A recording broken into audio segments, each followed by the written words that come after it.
ഇത് KSRTC-യിൽ ഇത് ഭ്രാന്തൻ പരിഷ്കാരങ്ങളാണെന്ന് LDF convener TP Ramakrishnan.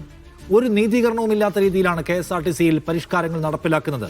KSRTC മെച്ചപ്പെടണമെങ്കിൽ ആദ്യം തൊഴിലാളികളെ പരിഗണിക്കണം. പ്രശ്നം പരിഹരിക്കാനുള്ള ഇടപെടൽ മാനേജ്മെന്റ് കാണിക്കുന്നില്ല.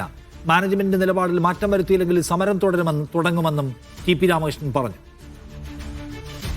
ഏകപക്ഷീയമായ ഭ്രാന്തൻ പരിഷ്കരണ നടപടികൾ ഏത് ഉദ്യോഗസ്ഥരാണോ ചെയ്യുന്നത് ആ നിലപാടുകൾ അവർ മാറണം. തൊഴിലാളികളുടെ വിശ്വാസത്തിലെടുക്കാതെ അങ്ങനെയുള്ള തൊഴിലാളികളുടെ അവർ പ്രതിനിധീകരിക്കുന്ന സംഘടനകളുടെ അഭിപ്രായങ്ങൾ കേൾക്കാതെ ഏകപക്ഷീയമായ പരിഷ്കരണ നടപടി ഈ സ്ഥാപനത്തെ നശിപ്പിക്കുന്നതിന് വേണ്ടി മാത്രമേ ഇടവരുത്തുകയുള്ളൂ.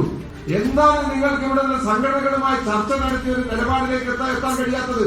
മാനേജ്മെന്റിന്റെ നിലപാടിൽ മാറ്റം വരുത്തുന്നില്ലെങ്കിൽ കേരളത്തിലുടനീളം ഇന്ന് എല്ലാ ജില്ലാ കേന്ദ്രങ്ങളിലും സമരം നടത്തുന്നുണ്ട്. കേരളത്തിലുടനീളം ഈ സമരം തുടരുക തന്നെ ചെയ്യും.